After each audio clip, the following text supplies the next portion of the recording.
psiquiatras, dado las dificultades que enfrentamos día a día en la clínica para el manejo de nuestros pacientes, derivados no solamente de que ellos ya puedan estar presentando sobrepeso y obesidad, sino que todos los psicofármacos. ¿Sí? Tenemos la evidencia de que incrementan el peso por el mecanismo de acción que en su momento trabajarán. Y en razón de ello es que recibimos el apoyo de Laboratorios Medix para que participen expertos en el tema, como lo son el doctor Raúl Morín Zaragoza.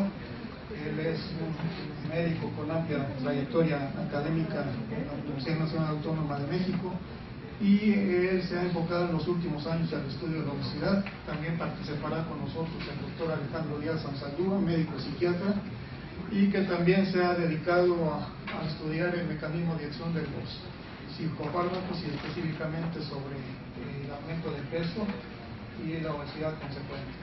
Y también está con nosotros el doctor Daniel Rodríguez Corello, también experto en el manejo de la obesidad. Así que también quiero agregar, antes de iniciar formalmente este curso del Congreso, que coordina conjuntamente el doctor Enrique Camarena, debe de acompañarnos en unos momentos más, y él actualmente preside la Asociación Ibero-Latinoamericana de Neurociencias y Psiquiatría y es patrocinador de este curso junto con Laboratorios Medix. Entonces, sin más preámbulos, le dejo el micrófono al doctor Raúl Morín.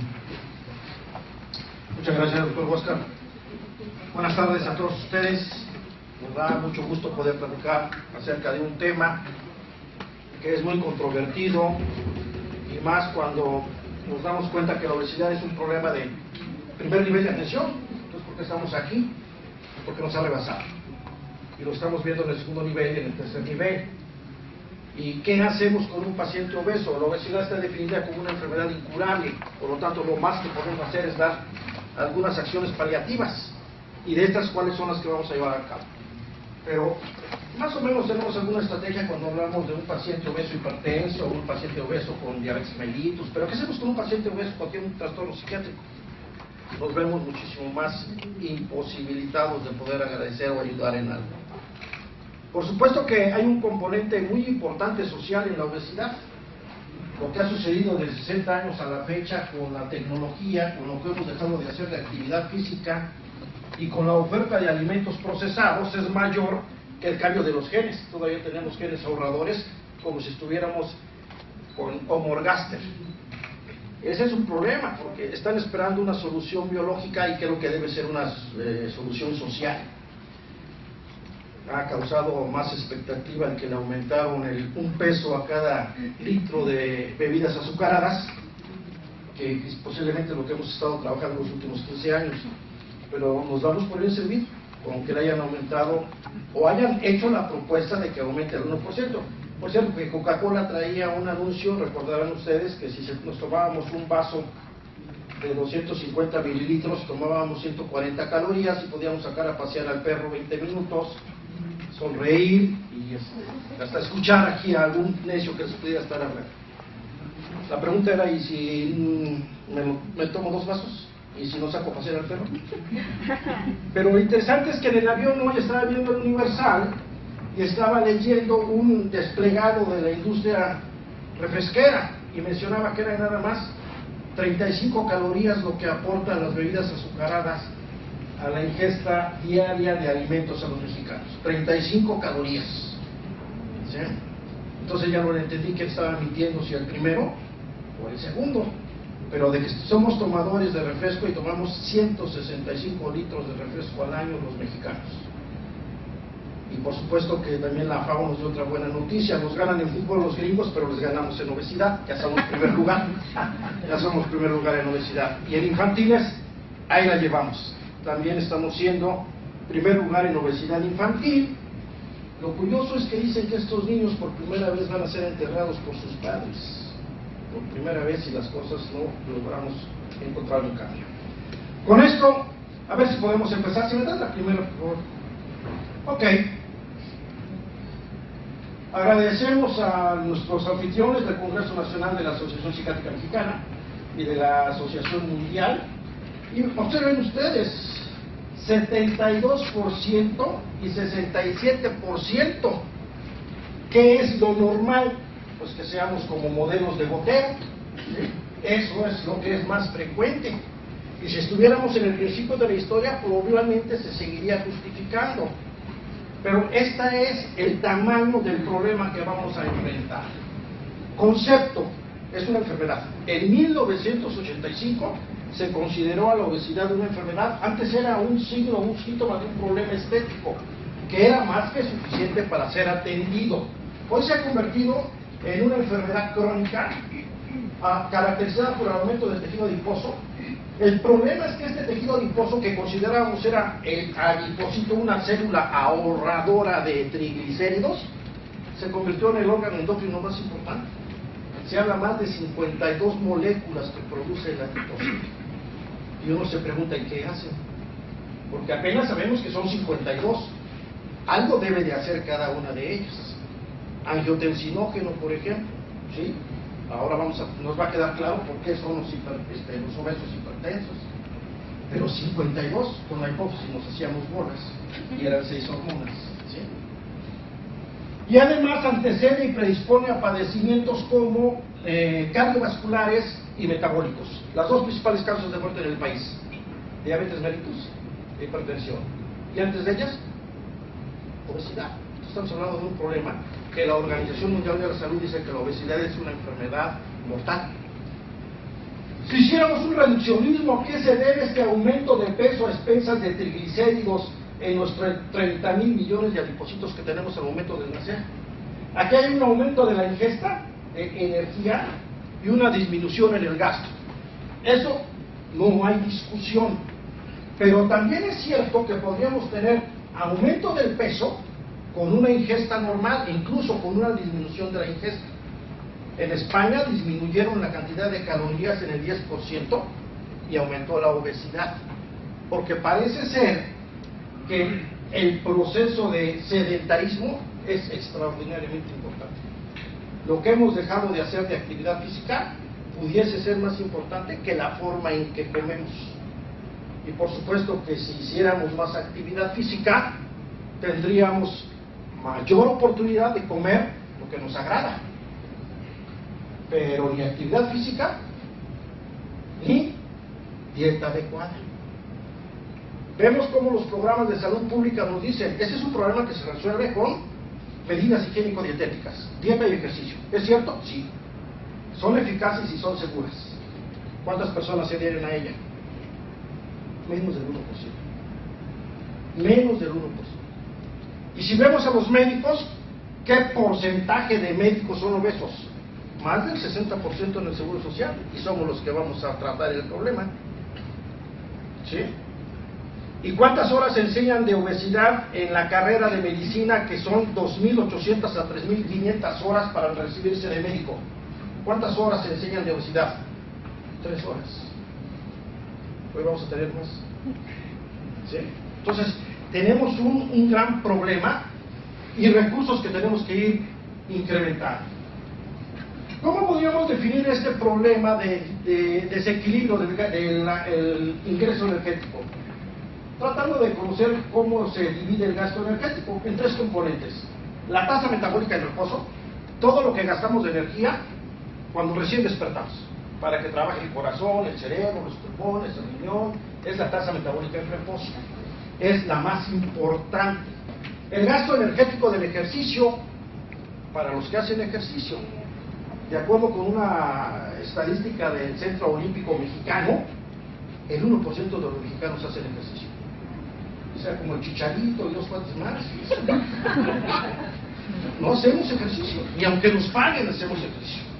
Dicen que las bodas ya son de 4, 2 se meten a la cama y otros 2 hacen ejercicio, para que no se cansen los recién casados, imagínense. Y luego, el efecto térmico de los alimentos. Lo que gastamos de energía por desayuno, comida y cena. Y si hacemos 2 colaciones, aumentamos el gasto energético. Pero si nos ahorramos la cena, porque la cena es la que engorda, estamos gastando menos. Tenemos que disminuir el peso ingiriendo alimentos. Si tratáramos de conceptualizar a cada uno de estos tres componentes, ¿qué podríamos decir? Que la tasa metabólica en reposo es el costo metabólico para mantener la integridad de los sistemas corporales y equivale al 65 al 75% del gasto energético total. ¿Cómo le podemos hacer para disminuirlo? No lo quiero disminuir, ¿lo quiero qué? Aumentar. ¿Cómo lo podemos hacer? Estamos imposibilitados. ¿Pero qué creen?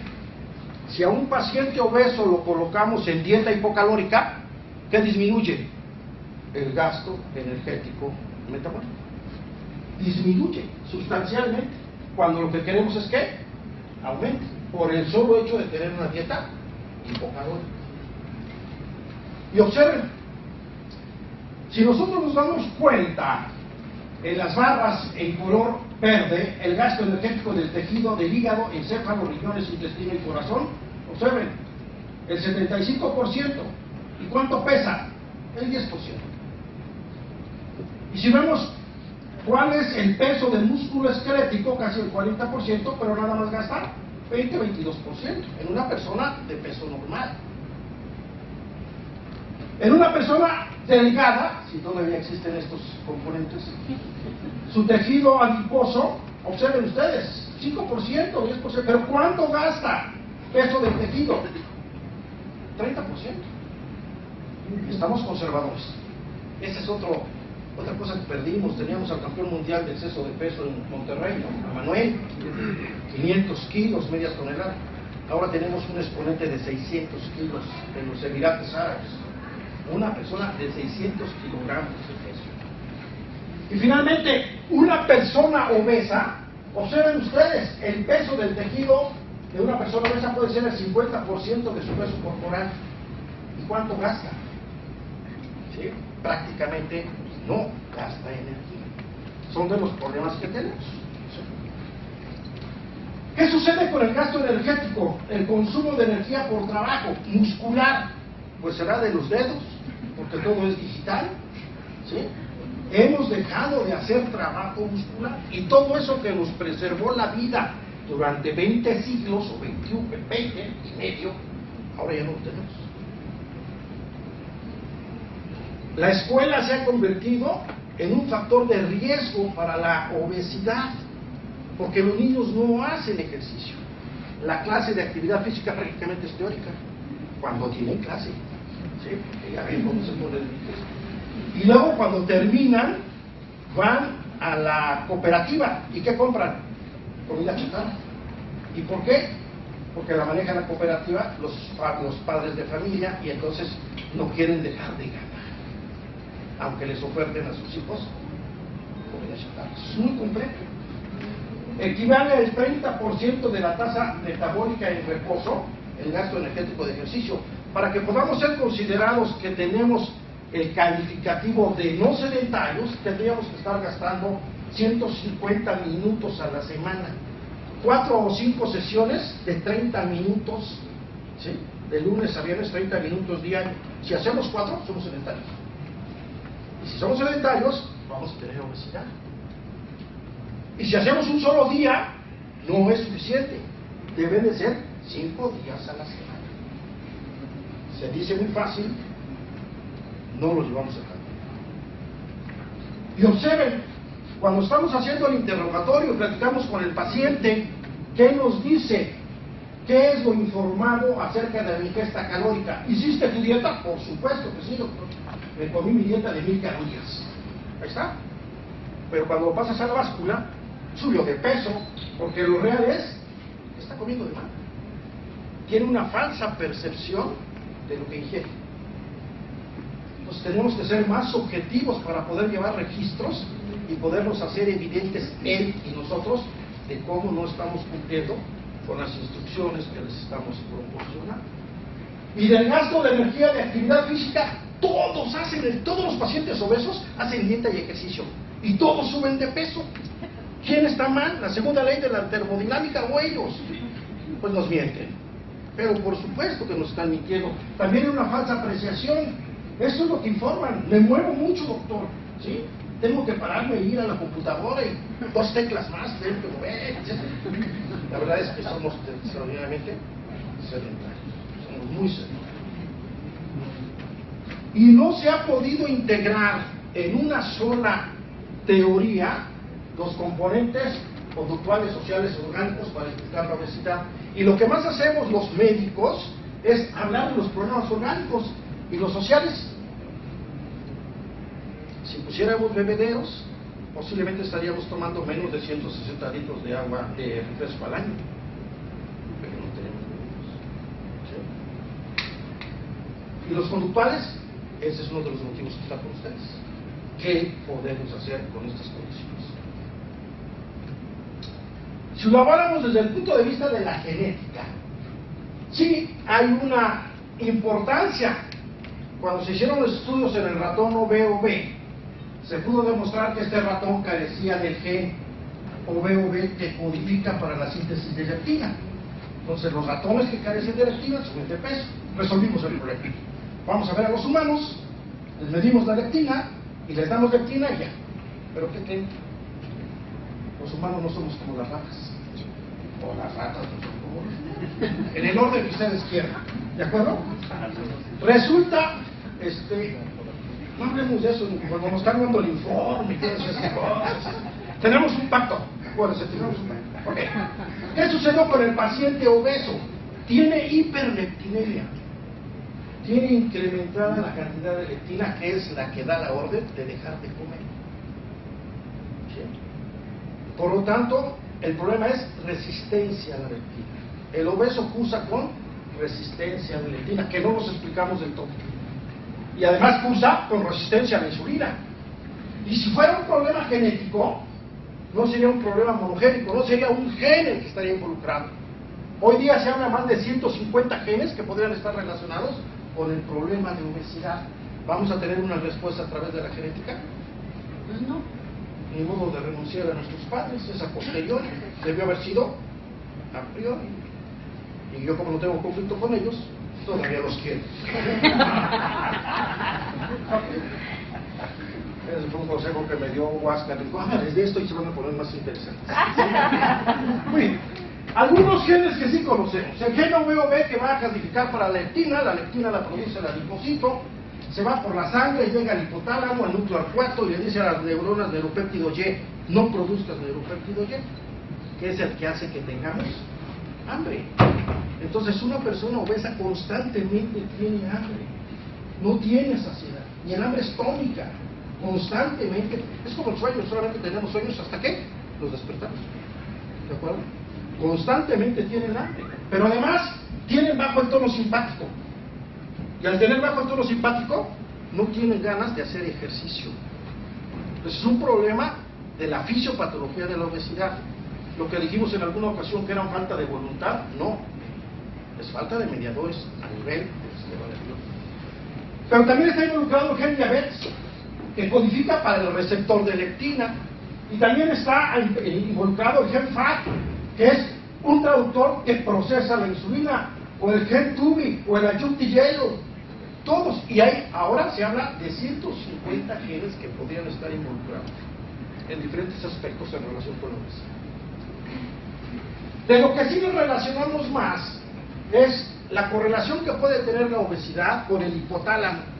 Los trabajos de 1940 y 1950 de Hetherington y Ranson y Anand y Brobeck. ¿Qué hicieron? Cuando hablábamos de la anatomía localizacionista, ¿recuerdan de la neuroanatomía? Todos sabíamos, ¿no? Hacemos un corte coronal y aquí está el hipotálamo, ¿se acuerdan? Con el néter, siempre en rojito. Lo que está más cerca de la línea media son núcleos del sistema nervioso que son filogenéticamente más nuevos. Y lo que están más lejos de la línea media son núcleos que son filogenéticamente más viejos. La pregunta es, ¿qué es más nuevo, el hambre o la saciedad? Por supuesto que el hambre. Si no tuviéramos hambre, a lo mejor no habría especie. Por lo tanto, le corresponde al núcleo del hipotálamo lateral el control del hambre y al núcleo ventromedial el control de la saciedad. Estamos hablando de 1940 a 1950. Y cuando se destruye lo que está en negro, fue destrucción. Cuando se destruye el núcleo ventromedial, el animal de experimentación constantemente está comiendo porque se destruyó el centro de la saciedad. En cambio, cuando se destruye el hipotálamo lateral, que es el centro del hambre, aunque se esté muriendo, no va a ingerir alimento. Aunque esté muriendo, no va a ingerir. ¿Sí? Porque está lesionado. Está relacionado el hipotálamo lateral más con acciones catecolaminérgicas, noradrenérgicas, y el ventromedial con acciones serotoninérgicas. La saciedad es más serotoninérgica y el hambre es más noradrenérgica. Pero podemos hacer muy pocos con ellos. Todos los fármacos que hoy están autorizados por la Secretaría de Salud para tratar la obesidad, que trabajan en el sistema nervioso, psicotrópicos, todos trabajan acá, quitando el hambre. Y el único que teníamos ansiógeno ya no está en el mercado, sibutramina, ¿sí? Y estamos esperando que entre Belvic, todavía no está en México. Es el único serotoninérgico. Todos los demás son catecolaminérgicos. Ahora, ¿podríamos dar un catecolaminérgico y un serotoninérgico? En el pasado se hizo en el tratamiento FEMFEM. Iban muy bien, bajaron de peso, 20 kilos, 4 años, hasta que se empezaron a morir. Entonces ya había muy mal. Y hay que irse con reserva si hacemos una exposición de catecolaminas noradrenérgicas con serotoninérgicas. En el año 2000, Schwartz mencionó, no existe la teoría localizacionista del hambre y de la saciedad. Lo que existe es un circuito, el circuito de la homeostasis energética. Y la aportación es que nosotros tenemos en la periferia informes a través de neuronas. El estómago produce grelina, el colon produce péptido YY336, el tejido adiposo produce leptina, el páncreas produce insulina. Ahora sabemos también que están las incretinas, el péptido parecido a glucagón, una gran cantidad de señales periféricas, porque el hambre y la saciedad son mecanismos redundantes. No nos podríamos dar el lujo de que estuviera un solo mecanismo. Se lesionan, se acaba la especie. Entonces lesiona uno y entra otro, y otro. ¿Cuál vas a atender? ¿Cuál es el que está lesionado cuando tenemos una persona con obesidad? ¿Qué nos decía Schwartz?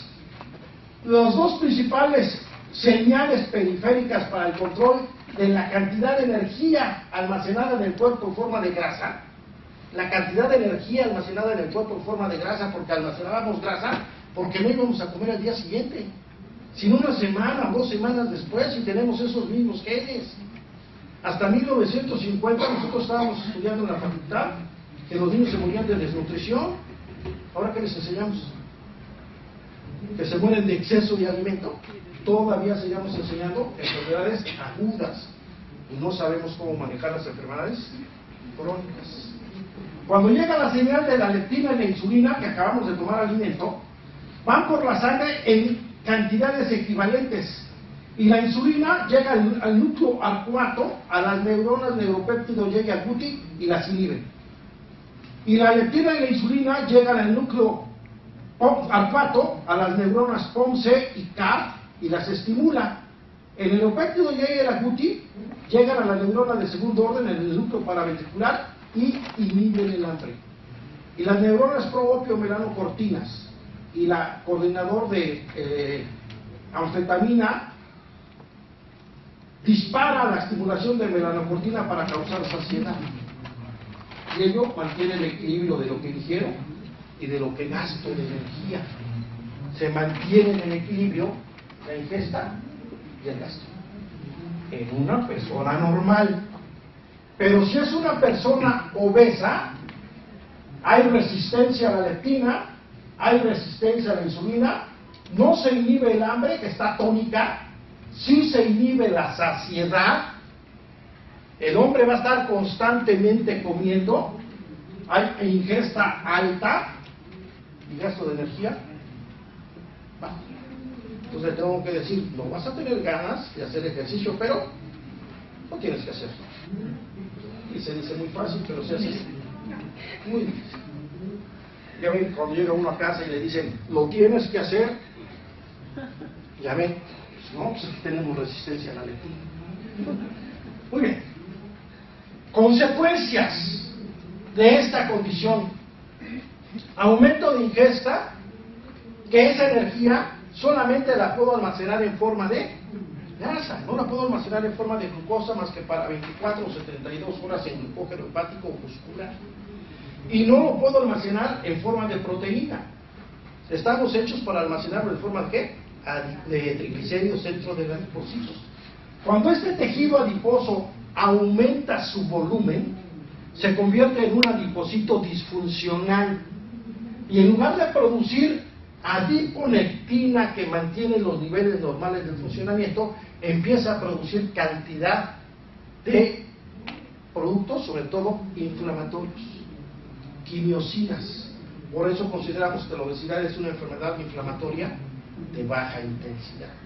Y parece ser que algunos procesos psiquiátricos tienen que ver ya con procesos inflamatorios de baja intensidad. Y empezamos a tener algunos puntos de contacto. Cuando este tejido adiposo está aumentado, libera factor de necrosis tumoral alfa. Y dentro de las muchas cosas que puede hacer el factor de necrosis tumoral alfa, en el receptor de la insulina evita que se fosforile el aminoácido tirosina y se fosforila la serina. Y eso es suficiente para que la glucosa de la sangre no pueda pasar a la célula, porque no se expresan en el sarcolema los transportadores de glucosa, los GLUT4. Y entonces tengo bloqueo de la insulina, que es la resistencia, disminución de la sensibilidad en el músculo esquelético. Pero el músculo esquelético es el que consume el 70% de la glucosa que ingerimos. Y eso me da como consecuencias aumento de la gluconeogénesis, aumento de resistencia a la insulina, y la respuesta homeostática es que el páncreas produce más insulina. Hiperinsulinemia. Pero esa hiperinsulinemia acerca a la célula beta, no acerca a su apoptosis, a su muerte celular. Una persona con resistencia a la insulina se considera que es cuestión de 6 meses a 5 años que sea diabético. Y cualquiera de ustedes que se mida la cintura y tenga más de 90 centímetros de cintura, de circunferencia de la cintura, tiene resistencia a la insulina. Lo sepan, no lo sepan. Como somos muy respetuosos, no les vamos a medir la cintura, pero ahí se las dejamos de tarea, ¿de acuerdo? Ok. ¿Qué se nos dice? Bueno, la obesidad entonces es una enfermedad inflamatoria de baja intensidad crónica, estrechamente asociada a trastornos metabólicos como diabetes mellitus, resistencia a la insulina y aterosclerosis. Pero en eso se mueren los mexicanos, nos morimos los mexicanos. Y la primera liga clara de la obesidad con inflamación apareció en 1990, cuando ya se hablaba del rol del factor de necrosis tumoral alfa. Y si hacemos un esquema del mecanismo de acción de la insulina, aquí tenemos el receptor de la insulina con la unidad A extracelular, la subunidad B intracelular. La insulina se posa en el receptor. Al posarse en el receptor, esta P sería fosforilarse la subunidad P. Esta P estimularía la cascada del fosfatidilinositol 3 quinasa y el transportador de glucosa 4 se expresaría en la membrana para que la glucosa entre a la célula. Pero como tiene resistencia a la insulina, el factor de necrosis tumoral evita esta fosforilación, se bloquea la fosforilación del IRS1, IRS2, IRS3, y la interleucina 6 bloquea la fosforilación del fosfatidilinositol 3 quinasa, y entonces los transportadores de glucosa no pasan del citoplasma a la membrana, y la glucosa se quedará en sangre, pero no en la célula. Tenemos hiperglucemia. Todo lo necesario para las manifestaciones de la diabetes mellitus.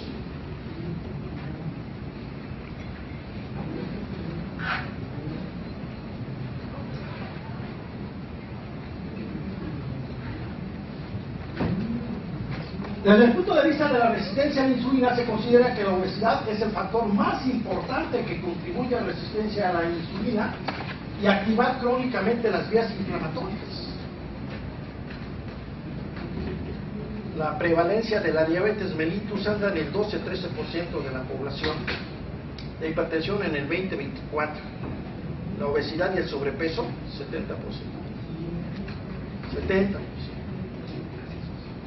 Si nosotros hacemos una infusión de ácidos grasos libres, se inhibe la acción de la insulina, se suprime la producción de glucosa hepática, se estimula la recaptura de glucosa por el músculo esquelético, pero al activar las señales inflamatorias de las quinasas intracelulares. ¿Cómo lo podemos revertir? Con actividad física. Si hacemos actividad física podemos revertir esta condición. ¿Sí? Por eso es tan importante llevar a cabo estas medidas de salud pública. Desgraciadamente no influimos como quisiéramos.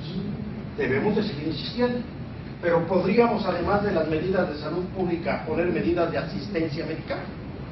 Creo que son necesarias, ni siquiera son cuestionables.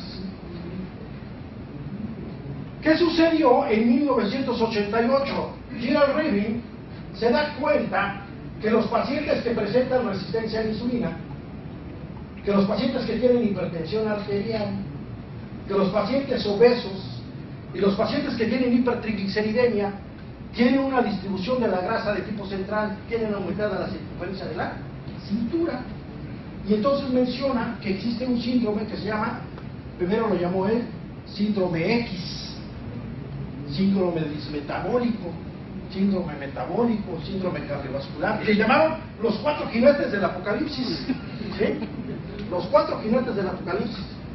Y todo ello, el punto central que es la resistencia a la insulina. Y esa resistencia a la insulina está dada por el exceso de triglicéridos, que está haciendo que el adipocito produzca factor de necrosis tumoral alfa e interleucina 6 e interleucina 2, entre otras. Pero finalmente, pues a lo mejor Dios nos hizo gorditos en el paraíso hasta que nos comimos la manzana, comimos kimosabi, se la comió, ya ven lo que sucedió. Si no fuera suficiente, ¿qué otras condiciones acompañan a la obesidad que nos hicieran poner más atención? Hipertensión arterial, hipertrofia ventricular izquierda, aterosclerosis, enfermedad coronaria, esteatosis hepática, ovario poliquístico, infertilidad, alteraciones renales. Todas ellas podrían ser paliadas si tuviéramos una mejor atención a la obesidad. Y no es un problema nacional, es un problema mundial. No hay un solo país en el mundo que la tendencia de la prevalencia de la obesidad esté bajando, ni siquiera que esté estable. Haití, que es el más pobre de todos los países en Latinoamérica, tiene desnutrición y obesidad. Pero además entra otro jugador, el receptor tipo TOL, el RNT, receptor tipo TOL, que está involucrado en la modulación de la inmunidad innata. Cuando nosotros tenemos un proceso infeccioso, los tipos polisacáridos de la pared de las bacterias estimulan el receptor tipo TOL. Este receptor tipo TOL hace que el factor nuclear kappa beta, que está inhibido, se desinhiba. Y la desinhibición del factor nuclear kappa beta hace que los genes que sintetizan los mediadores de la inflamación se estimulen. Bueno, no necesitamos una bacteria. ¿Qué es lo que tiene la bacteria en la pared? Lipopolisacárido, un lípido. ¿Qué es lo que tiene el obeso en exceso? Lípidos. ¿A quién estimula? Al receptor tipo TOL. Se desinhibe el factor nuclear kappa beta, estimula los genes que producen mediadores de la inflamación. Pero además, la actividad del receptor tipo TOL impide la función de la célula endotelial. Necesitamos el mensaje de la insulina para que el endotelio, por acción de la sintasa de óxido nítrico, produzca óxido nítrico. Pero si tengo resistencia a la insulina, no se va a producir. Entonces, en lugar de estar vasodilatado, va a tender a la vasoconstricción. Pero además el angiotensinógeno se produce en el adipocito disfuncional. Y el angiotensinógeno se va a convertir en angiotensina 1, en angiotensina 2 y se va a hacer vasoconstrictor. Pero además, el obeso tiene hiperinsulinemia. Y la insulina retiene sodio y retiene agua y aumenta el retorno venoso. Todo lo necesario para ser hipertenso. Por eso el obeso frecuentemente cursa con hipertensión arterial. Y se va encontrando todo un caminito que ahora nos explica lo que antes nos asombraba. Hay disfunción endotelial.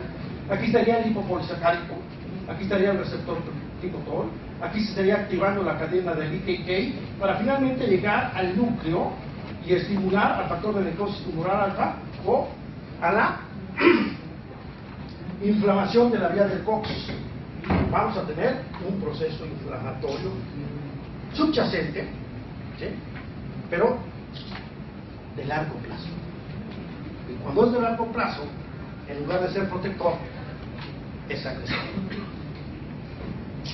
Estos adipocitos inmaduros, cuando aumentan el volumen del tejido adiposo, entran en juego los monocitos y se convierten en macrófagos. Entonces, en el tejido adiposo, además de adipocitos aumentados de volumen disfuncionales que producen factor de necrosis tumoral, interleucina 6, y que producen proteína C reactiva, también están los macrófagos. ¿Y qué hacen los macrófagos? Producen factor de necrosis tumoral, interleucina 6, y hacen que dé positivo la proteína C reactiva. Y entonces tengo dos fuentes de inflamación: la fuente del adipocito y la fuente del macrófago que llegó al tejido adiposo. ¿A cuál atiendo? Los dos. A los dos. Esto llevó al concepto de metainflamación, un estado de inflamación sistémica subclínica inducidos por el trastorno del metabolismo intermedio que constituye factor de riesgo cardiovascular, actualmente posiblemente el más importante. Y aquí vemos como la insulina, al no poder llevar a cabo su fosforilación, se va a bloquear la fosfatidina 3 quinasa y vamos a tener el problema de la inflamación por aumento de citocinas y disminución de adiponectina. ¿Quién revierte todo? Adiponectina. ¿Quién produce adiponectina? Adipocito. ¿En qué condiciones? Cuando no está inflamado, cuando no está aumentado del volumen, cuando no tiene exceso de triglicéridos. ¿De acuerdo? Y entonces vemos aquí cómo este estímulo, que podría ser metabólico, podría ser una bacteria o los triglicéridos, al actuar sobre el receptor tipo TOL, hace que esta factor nuclear kappa beta, que está unido a un inhibidor, se libera, actúa sobre los genes y produce factor de necrosis tumoral alfa, interleucina 6, y estimula la vía del COX. Se estimulan los genes de la inflamación. ¿De acuerdo? Y en este ambiente inflamatorio, que originalmente era en el estroma adiposo, si está en el tejido adiposo y drenan los vasos venosos y llegan al hígado, esta inflamación se va a llegar hasta el hígado. Pero además, ¿en qué parte del organismo no hay tejido adiposo? ¿En el corazón no hay tejido adiposo? ¿En el músculo? ¿En el riñón? ¿En los pulmones? ¿Qué es lo que está inflamado? El tejido adiposo y todo el organismo. Ok, de manera tal que la obesidad, con una inflamación crónica subclínica, hace que tengamos exceso de citocinas proinflamatorias, resistencia a la insulina, que nos lleva a diabetes, aterosclerosis, hepatopatías y otras condiciones más. ¿De acuerdo? Tenemos que cuidar que ese exceso también nos produce exceso de radicales libres, y los radicales libres hacen que las lipoproteínas de baja intensidad se oxiden, y una vez oxidadas se van a convertir en el inicio de la aterosclerosis. Hay un exceso de radicales libres que rebasan la capacidad que puedan los antioxidantes inhibir, y el exceso de radicales libres también vuelve a ser disfuncional en el endotelio. Y entonces tenemos un páncreas con fosforilación oxidativa, beta-oxidación mitocondrial, cambios por el estrés oxidativo, que hace que en el páncreas haya una acumulación de triglicéridos intracelulares en músculo e hígado, con resistencia a la insulina, células beta que tienen capacidad de compensar la resistencia a la insulina, y sumado todo ello con la intolerancia a la glucosa, nos van a convertir, además de obesos, diabéticos, grasoso y dulce, para que más agrada. ¿De acuerdo? Me mandó un artículo recién Huáscar acerca del origen de la grasa y la compensación y la respuesta lúdica, no hedónica, de tomar grasa. Y para terminar, ¿Cómo se ha comportado desde el punto de vista epidemiológico esta entidad? 1999 al 2012 en niños, 22.8 a 37.4, a 30, bajó, exacto, ¿no? Crecieron y pasaron de niños a adolescentes. Desgraciadamente no ha bajado. ¿Sí? ¿Qué pasa con los de 12 a 19 años, de 33 a 34 hombres y de 33 a 35 mujeres? ¿Dónde está la eficacia de las medidas de salud pública de ya varios sexenios? Y no se deben abandonar. ¿Cómo estaríamos si no estuvieran? ¿Qué pasa con la prevalencia? Menores de 5 años, niñas y mujeres, somos primer lugar. Es grave que nos digan que ahora nosotros vamos a enterrar a nuestros hijos por problemas de obesidad. Y la prevalencia nacional del 2006 al 2012, cuando más sabemos de obesidad, nosotros seguimos creciendo. Seguimos creciendo. Hace 2 semanas nos decían el precio del frijol, el precio del arroz, el precio del jitomate en la central de abasto en los últimos 3 años ha subido. El precio de la comida chatarra ha bajado. ¿Qué vamos a comer? ¿De acuerdo? Y la tendencia de la prevalencia no se ve que tengamos posibilidad. ¿Y a quién está arrastrando junto con ella? Me voy. Ok, esta. El índice de masa corporal, vean, de nutrición, ya no la conocemos prácticamente. Peso adecuado, algunos, sobrepeso y obesidad. ¿Sí? Y junto con ella, ¿sí?, observamos, hay una desaceleración en el crecimiento, pero no es suficiente. Seguimos teniendo un problema muy grave. Solamente caries dental tiene prevalencia más alta que la obesidad. ¿Sí? Y junto con ella, ¿qué observamos? Aumento de la prevalencia de la diabetes mellitus. Aquí vemos cómo disminuyeron el tratamiento con pastillas de la diabetes. Sí, pero aumentó la insulina. Pero qué bueno, porque contra la diabetes tienen un montón de medidas, y contra hipertensión y contra obesidad, que tenemos dieta y ejercicio. ¿Sí? Ahí está. Y observen la tolerancia que se tiene para algunas entidades. De 6.4 millones diagnosticados de diabetes, presenta complicación 1.8 y en buen control 1.6. Y es la más apoyada de todas las enfermedades desde el punto de vista científico y desde el punto de vista económico. Y ese es el resultado que nos interesa. Y la hipertensión no canta más las rancheras. Ahí está. Arriba los hombres, abajo las mujeres, como quieran, pero ahí está. Sigue aumentando la prevalencia. ¿De acuerdo? Sigue aumentando la prevalencia. Es un problema grave. No es nada más aumento de peso y estética. Ojalá. Es más grave que eso. Observen, de los hipertensos de 22.4 millones, 11 con diagnóstico previo, el 50%, en tratamiento 8.2 y controlados 5.7. 5 puntos. Tenemos mucho que hacer. Mucho que hacer. Pero si trabajamos con obesidad, posiblemente podamos colaborar. Y como no podemos hacer lo que hacen países que tienen recursos, esto es del 22 de julio, observen lo que hicieron, con el lema de que tu peso es oro. En Dubái se premiará con este metal precioso a quien logre bajar de peso en el marco de una campaña. 1 gramo de oro, $42 por cada kilogramo de peso que pierdan. Y no fue suficiente. Creo que a nosotros no nos alcanza, creo que no tenemos suficiente. ¿Sí? Por lo tanto, con esto me despido de nuestra primera intervención. ¿Cuáles serían los objetivos del tratamiento de la obesidad? El cambio en el estilo de vida.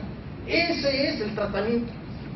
Y mientras no lo podamos lograr, las herramientas que tenemos para poder alcanzarlo es reducir la metainflamación, reducir la resistencia a la insulina, reducir el estrés oxidativo, disminuir la circunferencia de la cintura y al último, bajar de peso. Es más, si no bajan de peso y bajan la resistencia, la circunferencia de la cintura, lo estamos haciendo bien. Pero si baja de peso y no baja la circunferencia de la cintura, no lo estamos haciendo tan bien. Yo les agradezco su atención y nos vemos en el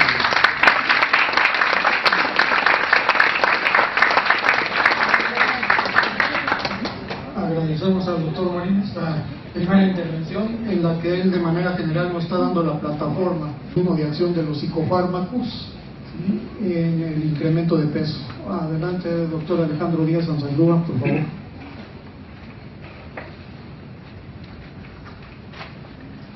Buenas tardes a todos. Y quisiera en primer lugar agradecer la amable invitación de Medix, del doctor Verduzco y del doctor Camarena para participar y hablarles de un tema que he venido revisando ya desde hace algún tiempo en relación a la influencia de los psicofármacos, los medicamentos que usamos los psiquiatras, en el desarrollo del síndrome metabólico.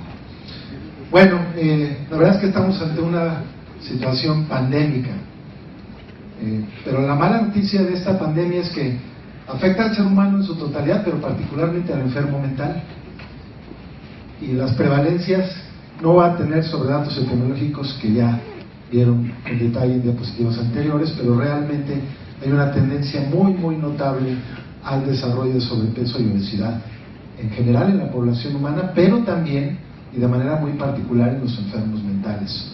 Y en el caso de Latinoamérica pues tenemos los dos extremos, ¿verdad? Tenemos obesos pero también tenemos desnutridos. Es una situación que lamentablemente compartimos con otros países subdesarrollados.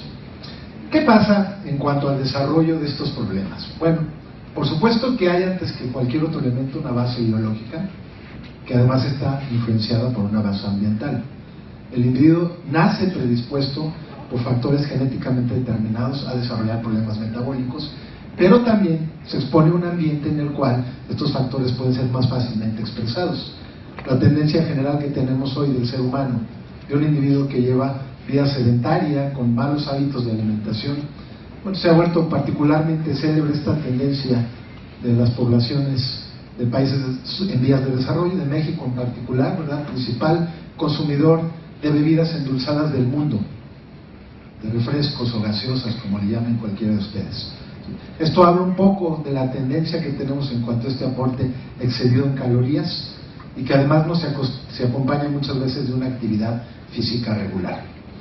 Los parámetros para evaluar estos cambios metabólicos tienen distintas propuestas. La que se utiliza más en Latinoamérica es la de la Organización Mundial de la Salud.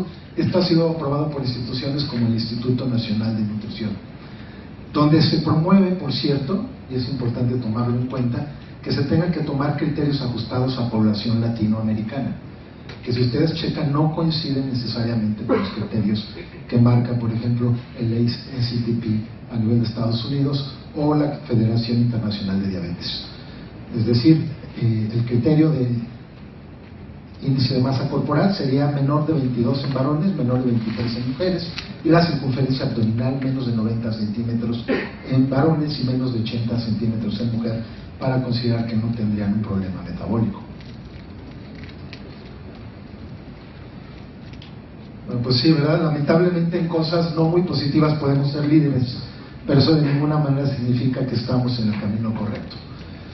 Bueno, hablando ya específicamente de los fármacos que usamos los profesionales de la salud mental. Por supuesto que son indispensables. Las enfermedades crónicas, las más severas en su curso, como el trastorno bipolar, como la esquizofrenia, como la depresión, no podrían ser tratadas si no tuviéramos fármacos que ayuden a controlar por lo menos una parte de los síntomas. Entonces, la opción de quitar los fármacos no la tenemos. Tenemos que seguir usando estos fármacos. Lamentablemente, pues varios de ellos, nos hemos cargado a pensar que solo algunos de ellos tienen problemas metabólicos. La verdad es que casi todas las categorías en mayor o menor grado lo tienen, y vamos a hacer ahora una revisión de ello. Tal vez el grupo más notable, porque particularmente algunos antipsicóticos de nueva generación han demostrado una gran tendencia a generar problemas metabólicos, son los antipsicóticos. Pero desde sus antecesores, los antipsicóticos de primera generación, ya teníamos problemas, y hay reportes desde principios del siglo XX de que algunos fármacos como la clorpromacina se asociaban a ganancia de peso y problemas metabólicos. En México tuvimos durante algún tiempo una fenotecina piperidínica, la tiroidacina, que fue retirada del mercado, entre otras cosas, por sus complicaciones cardiometabólicas, además de que tenía otras más. Pero hay una nueva categoría de antipsicóticos que se destacan particularmente por este riesgo importante o moderado de generar problemas metabólicos. El asunto es que si checamos en cuanto a las tendencias de prescripción, pues son justamente los antipsicóticos más prescritos los que más problemas metabólicos nos están dando. Y entonces caemos en un dilema. Le damos al fármaco al paciente y lo controlamos mental, conductual y emocionalmente, o damos preferencia a la situación metabólica. Por supuesto que los dos aspectos son importantes. Dentro de esta categoría, que surge, como ustedes saben, fundamentalmente de fármacos originalmente de tipo anticonvulsivante y que después demuestran propiedades estabilizadoras del ánimo muy notables, también hay algunos que tienen problemas metabólicos. La combinación, por ejemplo, de valproato con un antipsicótico de segunda generación en bipolares se asocia marcadamente un mayor riesgo a problemas metabólicos que cuando cualquier fármaco por separado es utilizado. Y otros en menor grado, pero también con tendencia sobre todo a generar sobrepeso y obesidad. Bueno, y dentro de los antidepresivos, lamentablemente también tendríamos que reconocer, bueno, creo que es una preocupación habitual cuando prescribimos un antidepresivo, que el paciente no suba de peso. Y esto lo supimos desde los primeros antidepresivos, los tricíclicos, y también los inhibidores de la monoaminoxidasa, que en el caso de México tenemos solo uno reversible que sacrifica su eficacia, pero también tiene menos efectos secundarios. No tenemos los demás, pero los tricíclicos que sí seguimos usando y algunos otros pueden tener efectos metabólicos importantes. Dentro de los nuevos antidepresivos se ha documentado esta idea de que eran puramente serotoninérgicos. Después de eso se ha sabido que no son realmente tan puros. Por ejemplo, la paroxetina tiene una notable actividad noradrenérgica, la sertralina tiene una no despreciable actividad dopaminérgica, y por lo mismo podríamos decir, la paroxetina en particular dentro de los inhibidores de serotonina, algunos duales, y por supuesto este antidepresivo con mecanismo único, la mirtazapina, pues se han asociado a una importante ganancia de peso. En otras categorías podría haber algunos efectos directos, otros indirectos. Los antihistamínicos, que a veces usamos como sedantes o como correctores de problemas de tipo motor, pueden generar aumento de apetito, como ustedes saben. El efecto sedante de las benzodiazepinas se podría traducir en una disminución de la actividad física. La pregabalina, como fármaco que ahora se ha utilizado para no solo problemas de tipo doloroso, sino también para ansiedad, puede asociarse a ganancia de peso. Y bueno, los mejores de la atención tendrían un efecto un poco al contrario, ¿verdad? Podrían disminuir el apetito, sobre todo los de tipo estimulante, pero finalmente también podrían tener alguna influencia. ¿Qué tendremos que hacer? Bueno, ya lo comentaba el doctor que me precedió, las medidas dietéticas muy importantes, ¿verdad? La actividad física, pero también tendríamos que pensar en la conveniencia de un ajuste farmacológico. Una primera opción, que no siempre es factible, es bajar la dosis del fármaco que estamos dando al paciente. Si eso va a significar sacrificar el control sintomático, tendrá que valorarse de manera cuidadosa. También se podrá cambiar un fármaco, son estrategias que han sido demostradas y que tienen cierta validez. Un fármaco con un mejor perfil metabólico, sin embargo, con el inconveniente de que la eficacia no necesariamente sería la misma. Creo que es algo que vemos particularmente con los antipsicóticos. O bien, la otra opción, que a veces acabamos tomando, ¿verdad? Conservar el manejo en pro de la estabilidad mental del paciente e iniciar un tratamiento de los problemas metabólicos. Yo creo que un muy buen ejemplo de esto es, por ejemplo, la clozapina o algunos estabilizadores del ánimo como el valproato, que son muy eficaces y que hay pacientes que solo a estos fármacos responden y que entonces damos prioridad a ello, pero tenemos entonces que atender la parte metabólica y utilizar recursos partiendo, por supuesto, siempre de las medidas generales. Aquí tienen las tres clasificaciones principales para definir el síndrome metabólico. No me voy a detener, creo que es un concepto que todos ustedes conocen y que hasta hace algunas décadas era de interés de nuestros colegas endocrinólogos y se volvió importante para los psiquiatras cuando nos dimos cuenta que nuestros fármacos realmente tienen notables problemas metabólicos. Esta diapositiva ilustra lo que ya les comentaba al principio de la charla. Realmente el enfermo mental tiene una tendencia notable hacia los problemas metabólicos, particularmente las enfermedades mentales crónicas.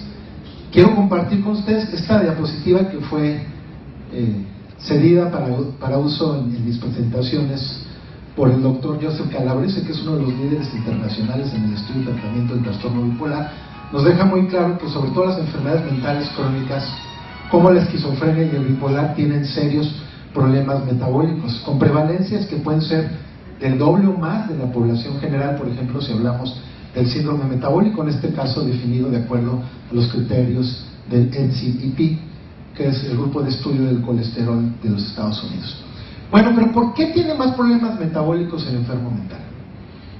La verdad es que la situación es compleja.